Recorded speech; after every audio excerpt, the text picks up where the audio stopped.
Dipartimento della Difesa e l'Ufficio del Direttore dell'Intelligence Nazionale hanno appena pubblicato un rapporto dettagliato sui fenomeni anomali non identificati, come richiesto e ordinato dal National Defense Authorization Act per l'anno fiscale 2022.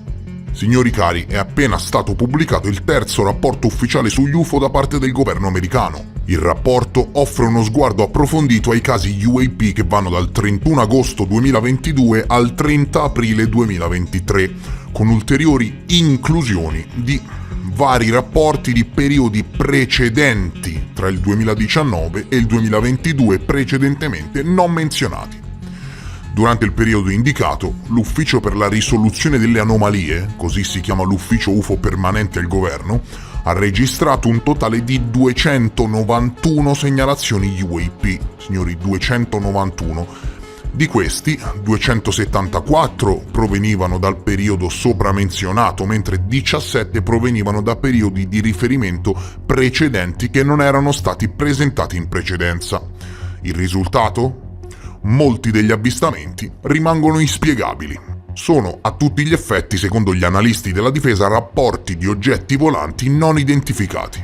Non solo, c'è un dettaglio su cui oggi voglio soffermarmi. Ebbene signori, nero su bianco da carte ufficiali abbiamo un aumento, ma che dico un aumento, di queste 291 segnalazioni fatte dall'agosto 2022 ad aprile 2023, il rapporto chiarisce che la maggior parte, attenzione, la maggior parte dei rapporti riflette ancora una preferenza verso lo spazio aereo militare limitato, risultato delle segnalazioni del personale militare e dei sensori presenti in tali aree. Capito? Nell'ultimo anno la maggior parte degli avvistamenti di oggetti volanti non identificati si sono verificati all'interno di zone militari protette. E perché dico oggetti volanti non identificati, non luci o... Dico oggetti perché, come specificato anche dal documento, per triangolare, rilevare o accorgersi della presenza di questi fenomeni sono stati usati numerosi sensori presenti nell'area militare designata, e la prova del 9 ce l'abbiamo quando si utilizzano più sensori per captare un oggetto. In questo caso molte sono segnalazioni dei militari, spesso in volo, e altri sono rilevamenti fatti con più sensori. Sebbene l'ARO, l'ufficio UFO al governo, non abbia ricevuto alcuna prova che colleghi gli avvistamenti di UAP a problemi di salute, il rapporto, signori, il nuovo rapporto ci fa sapere che diversi rapporti evidenziano potenziali problemi di sicurezza per l'aviazione militare. Nello specifico, secondo quanto riferito, alcuni UAP hanno mostrato caratteristiche prestazionali, tra cui il viaggio ad alta velocità e una manovrabilità insolita. Questo pone una sicurezza per il volo militare e viene trattato ai più alti livelli di intelligence. Non parliamo di puntini di luce visti da terra, parliamo spesso di avvistamenti visuali confermati poi dalle triangolazioni radar di qualcosa, chiamiamolo così, che viene captato da tempo immemore. Non vi pensate che siccome adesso pubblicano regolarmente questi rapporti, allora questo fenomeno si verifica solo adesso. Abbiamo rapporti identici a quelli pervenuti che risalgono alla guerra fredda. Ora, qual è il punto? Il punto è questo. Il punto è che una volta, negli anni 70, soprattutto gli americani, non potevano neanche lontanamente sospettare che la presenza di oggetti avanzati in volo, più avanzati dei caccia americani stessi, potessero provenire da qualche altra nazione straniera, ok? Perché nessuno aveva le capacità ingegneristiche degli americani, nessuno al mondo. Adesso invece, siccome le superpotenze sono tutte arrivate a livelli di propulsione ipersonica, e allora tutti gli avvistamenti UAP per Jimmy il profano della situazione sono tutti, e dico tutti, frutto di un avanzamento tecnologico estero. Velivoli segreti di chissà quale tipo e di chissà quale nazione. Il fatto è che purtroppo i rapporti di intelligence affermano il contrario, ok? Affermano che anche in questo caso, come negli scorsi due rapporti, nessuno degli avvistamenti UAP, attenzione, nessuno degli avvistamenti UAP, neanche uno, è stato direttamente collegato ad attività straniere. Anche perché sarebbe un atto di guerra, no? Ora, quanto pensate che ci mettono gli americani a scoprire se quelli sono droni cinesi? Inoltre, quando determinati sensori vanno alla ricerca delle firme elettromagnetiche, è facile accorgersi se quello che si sta triangolando è un oggetto convenzionale o meno. Ecco, addirittura i sistemi FLIR delle termocamere quando vanno in puntamento ti danno tutta una serie di informazioni che spesso, quando si interfacciano con gli UFO, non danno. Solo una piena consapevolezza di sistemi militari riuscirà a farti capire quanto anomali siano determinati avvistamenti e in questo caso, ancora una volta, nessuno degli avvistamenti UAP è stato, carte ufficiali alla mano, neanche vagamente ricondotto a determinate attività straniere di spionaggio. Vi faccio un esempio, ok? La mente umana percepisce quando cominci a fare dei paragoni. Vi ricordate tutte le tarantelle dei palloni sonda cinesi, no? Ecco, dopo poche ore tutti i dubbi vennero fugati, foto da terra, foto militari, triangolazioni, abbattimenti, giornalisti, tutti interessandosi sono riusciti a comprendere e identificare in maniera molto facile che si trattava di palloni aerostatici cinesi dediti allo spionaggio. Signori, l'intelligence lo sa in 10 secondi se quello che stanno osservando è un pallone aerostatico sospinto dai venti o se si tratta di un velivolo avanzato che non restituisce firme conosciute ai sensori elettro-ottici della prima superpotenza mondiale, ok? Lo sanno in 10 secondi, ok? Un analista si mette lì davanti e ti dice in 10 secondi di che cosa si tratta. Perché gli UAP sono così sfuggenti? Perché non riescono ad identificarli? Non mi sembra che ci siano stati problemi nell'identificare i palloni aerostatici cinesi per lo spionaggio. In 10 minuti, signori, lo hanno scovato, poi fotografato e poi abbattuto. Ricordiamoci che esiste anche tutto un ecosistema di satelliti spia di cui nessuno conosce l'esistenza, gestito dall'agenzia di intelligence top secret chiamata National Reconnaissance Office. Ecco, possono usufruire anche dei satelliti e dei sensori nello spazio. Rileviamo i lampi gamma nell'universo osservabile che ci hanno permesso di osservare ammassi di galassie che si estendono per 10 miliardi di anni luce, e mi vuoi dire che se fossero programmi di raccolta esteri, come in molti sospettano, gli americani non lo avrebbero scoperto? Ma infatti, scusate se lo preciso, ma penso che questo sia davvero un punto fondamentale della discussione, nessuno degli avvistamenti UAP è stato direttamente collegato ad attività straniere. Anzi, per tutti coloro che parlano di droni o di palloni aerostatici o di qualcos'altro, anzi, io attenendomi ai dati ufficiali ti dico che se le superpotenze hanno reputato questi avvistamenti UAP come un problema correlato alla sicurezza del volo, e questo viene detto dai senatori, dai piloti, sui disegni di legge ufficiali e sui rapporti del governo, se le superpotenze hanno reputato questi avvistamenti UAP come un problema correlato alla sicurezza del volo, è semplicemente perché hanno avuto la prova incontestabile che sono manovrati in maniera intelligente e perché nero su bianco hanno mostrato caratteristiche prestazionali, tra cui il viaggio ad alta velocità e una manovrabilità insolita. E che cosa significa? Significa che le istituzioni militari e civili per la tutela del volo, l'Air Force e l'FAA, non conoscono le rotte di questi oggetti. Non conoscono le direzioni di questi oggetti, le intenzioni, la natura, né altro, e siccome presentano una manovrabilità insolita a volte, non riescono neanche volendo a prevenire eventuali incidenti o situazioni spiacevoli, ed ecco fatto che gli UAP sono dunque una potenziale minaccia. Viene scritto nero su bianco sul secondo rapporto, forse non avete capito, forse non è chiaro, ok? Gli UAP sono una minaccia per la sicurezza nazionale della prima superpotenza militare del paese. Ti risulta forse che un pallone aerostatico non identificato possa esercitare un problema di sicurezza nazionale? È possibile che con l'ecosistema tecnologico di sensori più all'avanguardia sul pianeta Terra questi hanno problemi a identificare piccioni o aerei di linea visti male? Se sì, perché raccontano di velivoli che presentano caratteristiche tecnologiche avanzate? Quando alla fine del Blue Book nel 1969 venne istituito il comitato Condon, reputarono tutti gli avvistamenti UFO come palloni aerostatici o errate interpretazioni di chi avvistava questi oggetti, e infatti nessuno parlò di sicurezza nazionale, ok? Oggi se ne parla, e se ne parla perché abbiamo la prova in cielo di oggetti avanzati e prestazionali.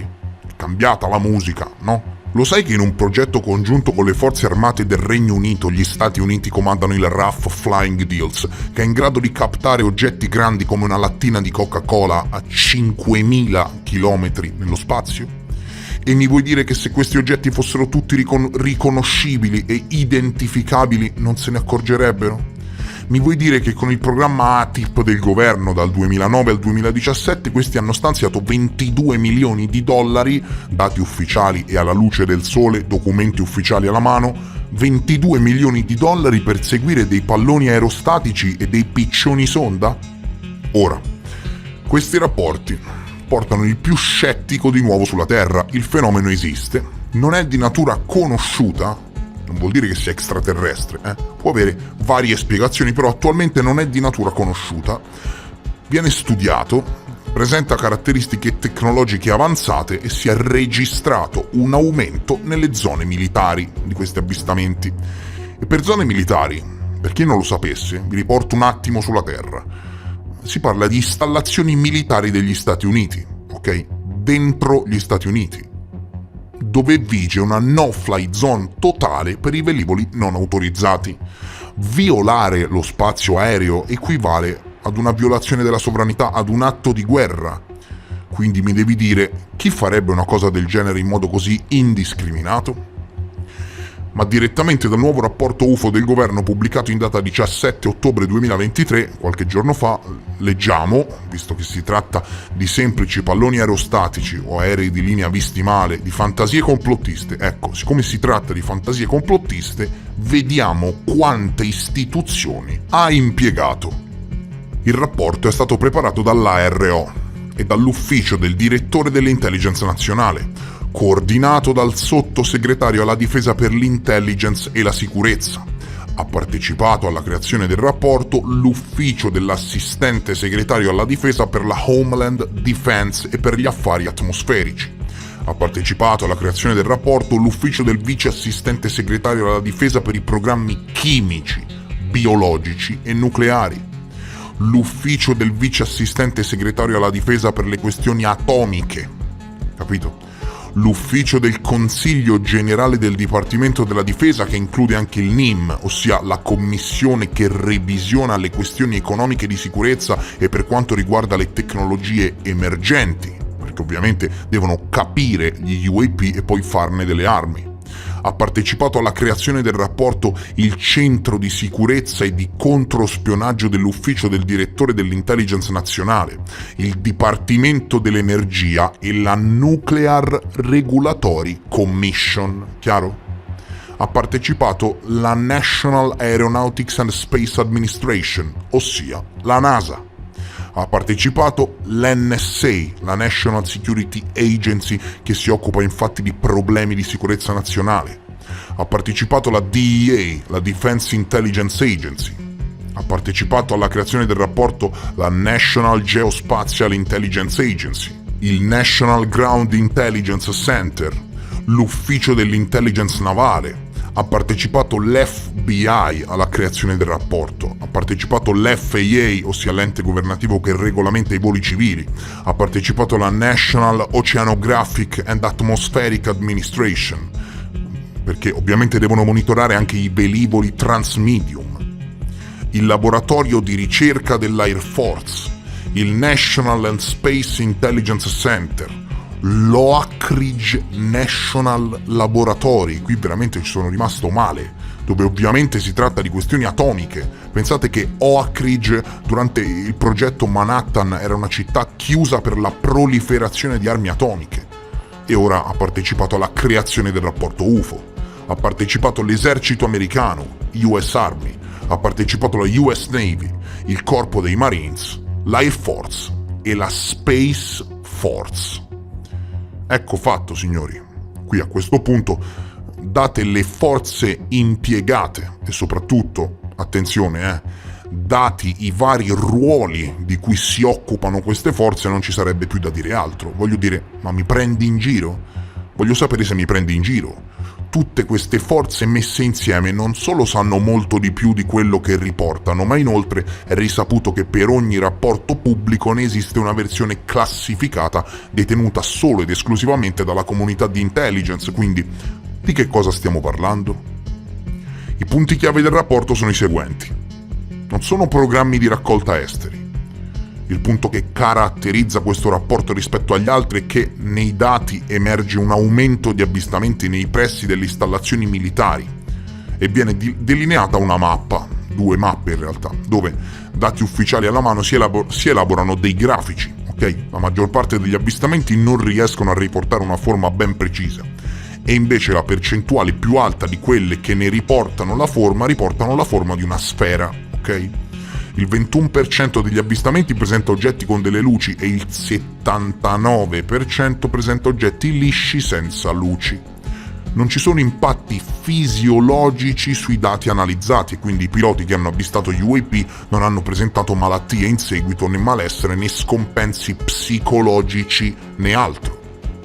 I dati provengono da più sensori e da vari canali di intelligence, quindi spesso gli stessi eventi hanno più di una conferma e sono stati istituiti vari comitati interni, tecnologico-scientifico, di analisi e quant'altro. I punti salienti della versione non classificata del rapporto sono questi, ma come sempre, signori, mancano i dati. Volete dirmi che tutte quelle collaborazioni per lo studio del fenomeno hanno prodotto solo queste informazioni? Io penso che la parte più clamorosa di questo rapporto sia l'ammissione delle partecipazioni. Ok, l'ammissione delle partecipazioni. Chi studia questo fenomeno da anni sa di cosa sto parlando. Chi è stato attento agli enti che citavo sa di cosa sto parlando. La parte più incredibile, più fuori dal mondo di questo rapporto è la lista delle partecipazioni. Dai laboratori di ricerca nucleari, alle agenzie di regolamentazione per l'energia atomica, alle agenzie di intelligence come l'NSA, dalla Commissione Oceanografica alle forze armate. Dire che qualcosa bolle in pentola è dire poco. E il tuo Omega Click di quartiere sarà qui sempre pronto e vigile a riportarti le informazioni di cui non sai di avere bisogno. Per oggi, cari amici, è tutto. Io come sempre vi condividerò il materiale ufficiale sul canale Telegram e vi invito cortesemente, se avete apprezzato questo aggiornamento, a lasciare un like di supporto al canale. Vi abbraccio, vi voglio bene, vi ringrazio per essere stati con me e noi ci vediamo come sempre nel prossimo episodio. Adieu!